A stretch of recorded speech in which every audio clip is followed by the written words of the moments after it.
Hi, this is Jesse with Alpine Guesthouse.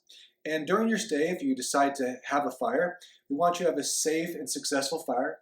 And so I'll demonstrate to you how to build a fire and get it going and talk about some of the safety concerns associated with the stove. The first thing that we'll do is to ensure that the stove is empty. We have an ash can here that you can place ash in. Okay, so once that stove is clean, we're going to find three small to medium-sized pieces of wood. This is acceptable. Okay. The first piece of wood we're actually going to place sideways inside of the stove, and the following second two pieces we're going to place across that initial piece. Okay. Making sure that we leave a small space underneath the wood, okay, to place our starter. Okay. At this point in time, we have space underneath the wood. We'll grab a starter from the box underneath here, okay? And we'll grab a lighter. We'll start this. And once we get this starter going, we're going to place this starter in that space underneath the wood. We're going to place it directly underneath the wood so that you can visually assess and see the flame, okay, under the wood, and igniting those pieces we put on top. Now, during operation or start of the fire, we want to make sure that this damper is completely open. This allows for airflow into the stove, okay? And once we can see that wood catching fire, as it is now, we can start to shut the front, okay, and allow it to do its thing.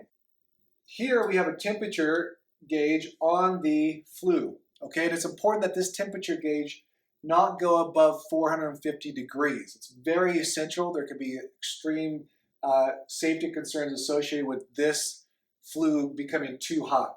And so in order to control the temperature of the fire, we will just control the airflow to the fire. So once the fire gets going, okay, and it's a mature burn, we can start to close this slightly to slow the burn down. Okay, in the event that it does get too hot, you can completely shut the fire off, so to speak, by canceling all the air coming in and closing the flue completely. Great, so once you have your fire going, okay, one thing you can do is if you notice that it's not necessarily starting how you want, it's not taking off, you can crack the door open. Do make sure that you stay with the fire during this time so that you can keep an eye on it, but this will allow for a little bit more airflow to get the fire going. As you can see, we have this fire going, and this really is a perfect example of what a fire should look like when it's going.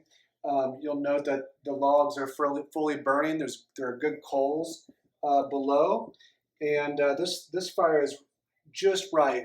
If we look at the temperature, we're at about 300 to 350 degrees, and this is really optimal. And then once the fire starts to die down, you'll see a small pile of coals, red coals at the bottom, meaning that most of the wood that you put in is completely burnt. At that point in time, you can add more wood to the fire, okay? But do not put more wood onto more wood. Wait for those coals to die down into a nice bed of coals, okay? The last thing is we want to make sure, don't adjust this. We've pre-adjusted this for you, the flue. Leave this handle alone. And if you do all these things, you'll have a nice fire like we have going now, and hope you enjoy your stay.